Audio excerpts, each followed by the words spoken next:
আমি professor doctor প্রণবকান্তি Mallick Evercare হসপিটালে senior consultant হিসেবে পিডিয়াট্রিক্স ডিপার্টমেন্টে গত 5 বছর ধরে কর্মরত আছি। আমি আজকে দেশে যে হামের প্রাদুর্ভাব শুরু হয়েছে গত 1.5 মাস ধরে, আমি সেই সম্পর্কে কিছু বলতে চাচ্ছিলাম। মূলত হাম হচ্ছে একটা ভাইরাসজনিত রোগ, যেটা সারা বছরেই কম বেশি আমরা পেয়ে থাকি। বাট গত 1.5 মাস ধরে আমাদের দেশের উপর বিভিন্ন বিভাগ দিয়ে যেভাবে হামের প্রকোপ বৃদ্ধি পাচ্ছে, এটাকে বর্তমানে মহামারী আকারে বলা যায়। তো হাম মূলত শিশুদের রোগ। এটা প্রথম 6 মাস থেকে 3 বছর পর্যন্ত বয়সে খুব বেশি হয়, পরে মোস্টে হয় 9 মাস থেকে 3 বছর। বাট এবার আমরা যেটা দেখতে পাচ্ছি, হামের 6 মাস বয়সের বাচ্চাও কিন্তু হাম থেকে রেহাই পাচ্ছে না। তো মূলত এই হামটা প্রিভেনশন করার জন্য আমাদের বাংলাদেশ সরকার 2টা ডোজ টিকা দিয়ে থাকেন, একটা 9 মাস বয়সে, একটা 15 মাস বয়সে। কিন্তু আমাদের যে কোনো কারণে হোক, এইবার এই হামের প্রকোপটা এত ব্যাপকভাবে ধারণ করেছে, এটা প্রতিটা হাসপাতালে প্রতিদিন 1 থেকে 150, ইভেন তার চেয়েও বেশি রোগী চিকিৎসার জন্য আসছে। আমরা মূলত হামটা আসলে নিজে হাম কোনো কিন্তু মারাত্মক রোগ না, হাম থেকে যে কমপ্লিকেশনটা হয় সেটাই তো মারাত্মক। তো প্রথম আমি কিছু বলতে চাই, হাম কিভাবে আমরা আসলে বুঝবো।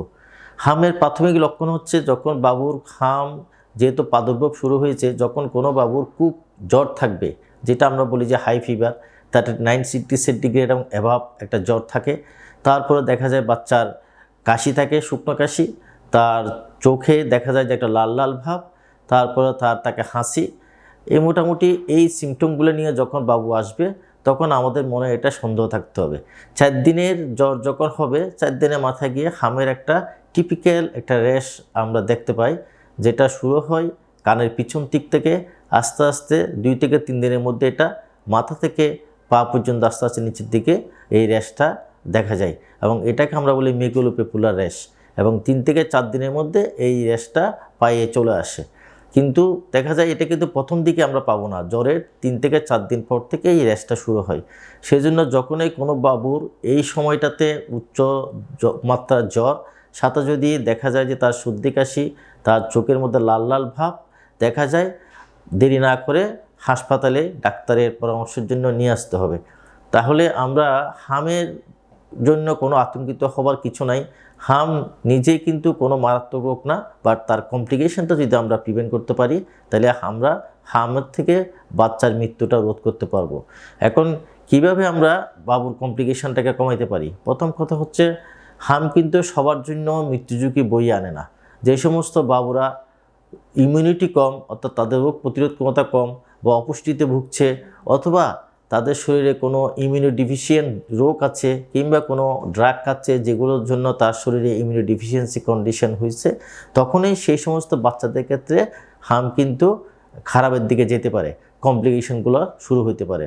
তো আমাদের ক্ষেত্রে সেই রকম কোনো বাবু যদি থাকে, আপনারা অনতিবিলম্বে বাচ্চাকে কিন্তু শিশু স্বাস্থ্য বিশেষজ্ঞের সাথে পরামর্শের জন্য নিয়ে আসবেন। আমরা এভারকেয়ার যেটা করছি, হামের প্রাদুর্ভাবের সময় আমরা আমাদের জন্য আলাদা ওপিডিতে একটা হামের জন্য আমরা আলাদা একটা সেন্টার তৈরি করেছি, যেখানে এরকম হামের উপসর্গ নিয়ে আসলে বাচ্চাগুলোকে আমরা ওই রুমে রাখবো। আমরা নিজেরা কিন্তু ওই রুমে গিয়ে অন্যান্য বাচ্চাদের থেকে আলাদা করে এই বাচ্চাগুলোকে দেখব। যদি খারাপ থাকে আমরা উপরে ভর্তি করব। সেই উপরে ভর্তির জন্য আমরা হামের জন্য আলাদা একটা আইসোলেশন ওয়ার্ড তৈরি করেছি। সেখানে আমাদের জন্য স্পেসিফিক নার্স, স্পেসিফিক ডক্টর আমরা অ্যাসাইন করা আছে। যেহেতু হাম একটা অতি সংক্রামক রোগ, একজন বাবু হাম হলে সে 17 থেকে 18টা বাবুকে হামটা ছড়াতে পারে তার হাসি কাশির মাধ্যমে। এটা একটা এয়ারবোর্ন ডিজিজ। সেই জন্য আমরা সব দিক থেকে আমাদের হামের যে একটা প্রোটোকল আমরা এভারকেয়ারে তৈরি করেছি। তো আমরা এভারকেয়ার হাসপাতালে হাম রোগী আসলে সর্বোচ্চ চিকিৎসা দেওয়ার জন্য আমরা তৈরি আছি। আমরা প্রতিদিনই পাচ্ছি, এবং আমাদের এখানে হামের চিকিৎসা ব্যবস্থা আমরা গত 1.5 মাসে আমরা বেশ কিছু রুগীর আমরা দিয়েছি। কিছু রুগী ভর্তিও ছিল, কিন্তু সবগুলো রুগী আপনাদের দোয়ায় আমরা কিন্তু ভালো করে ছাড়তে পেরেছি, এবং প্রতিদিনই আমরা পাচ্ছি। হামের উপসর্গ নিয়ে কিন্তু হাম তো কনফার্ম করতে হলে ভাইরাল আইসোলেশন লাগে, সেটার জন্য ঢাকায় ল্যাবরেটরিতে পাঠাইতে হয়। কিন্তু যে সিমটমগুলোর কথা বললাম, আমরা সেই সিমটম থেকে হামকে শনাক্ত করতে পারি। তখন আমরা বলি যে সাসপেক্টেড মিজেলস। সেই হিসাব করলে আমরা কিন্তু অনেকগুলো হামের রোগী পাচ্ছি, বাট সেগুলো সাসপেকশন আকারে। কনফার্ম করার জন্য ঢাকা ল্যাবরেটরিতে স্পেসিমেন পাঠালে তখন কনফার্ম হওয়া যায়। তা কাজেই হাম নিয়ে আপনার আতঙ্কিত হওয়ার কিছু নেই।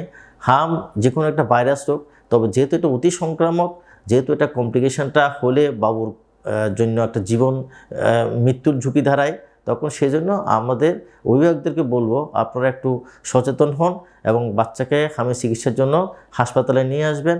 আমরা আমাদের এবারকের হাসপাতালে আপনাদের সেবার জন্য আমরা তৈরি আছি, আপনারা আসবেন, আমরা আশা রাখছি। এই বলে আমি আপনাদের শেষ করছি।